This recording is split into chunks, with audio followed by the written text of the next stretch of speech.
अचानक उसे बाहर से अजीब आवाजें सुनाई दी, इसलिए वह जल्दी से बाहर देखने के लिए भागा। बाहर निकलते ही उसने देखा कि सभी लोग आसमान की तरफ घूर रहे थे। जैक ने भी ऊपर देखा। उसने पाया कि एक विशाल काला बादल सूरज को पूरी तरह ढक चुका था।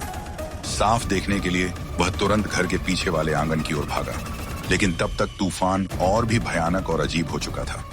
आसमान में बने काले बादल ने एक विशाल भंवर का रूप ले लिया था, मानो वह अपने आसपास की हर चीज को निगल जाना चाहता हो।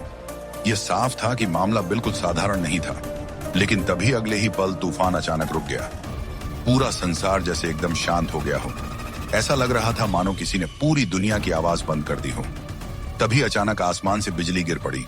शुरुआत में जैक अपनी बेटी को डरने से मना कर रहा था। उसे लगा यह सिर्फ सामान्य गरज चमक है, लेकिन जब बिजली ठीक उनके सामने आकर गिरी तो वह तुरंत अपनी बेटी को लेकर घर के अंदर भागा। फिर भी उसे अभी तक हालात की गंभीरता का अंदाजा नहीं था। जैक ने अपनी बेटी को समझाया कि डरने की जरूरत नहीं है, क्योंकि बिजली कभी एक ही जगह पर 2 बार नहीं गिरती। वह जल्दी से बेटी को लेकर मेज के नीचे छिप गया, लेकिन बाहर बिजली बार बार उसी जगह पर गिरती रही। काफी देर बाद बिजली गिरना धीरे धीरे बंद हुआ। जब जैक नीचे आया तो उसने देखा कि घर के सारे इलेक्ट्रॉनिक उपकरण पूरी तरह नष्ट हो चुके थे। बाहर सड़क पर भी अफरा तफरी मची हुई थी। भीड़ में डर तेजी से फैल चुका था। तभी जैक ने अपने बेटे को देखा, जो स्कूल से वापस आ रहा था। उसके बेटे ने बताया कि बिजली एक ही जगह पर 99 बार गिरी थी, जिससे जमीन में एक विशाल गड्ढा बन गया था। जैक ने बेटे से कहा कि वह घर जाकर अपनी बहन का ध्यान रखे, जबकि वह खुद देखने जाएगा कि आखिर वहां क्या हुआ है।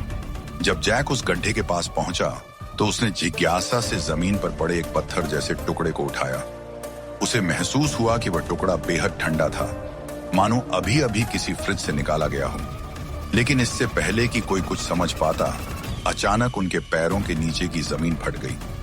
गड्ढे के केंद्र से निकलती दरारें तेजी से चारों तरफ फैलने लगीं। जैसे जैसे दरारें बढ़ती गईं, आसपास की इमारतें पल भर में टूटने लगीं।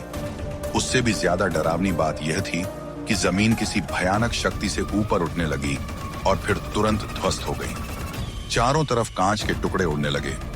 यहां तक कि जो कारें गड्ढे में गिर चुकी थीं, वे भी हवा में उछलकर बाहर फेंकी जाने लगीं।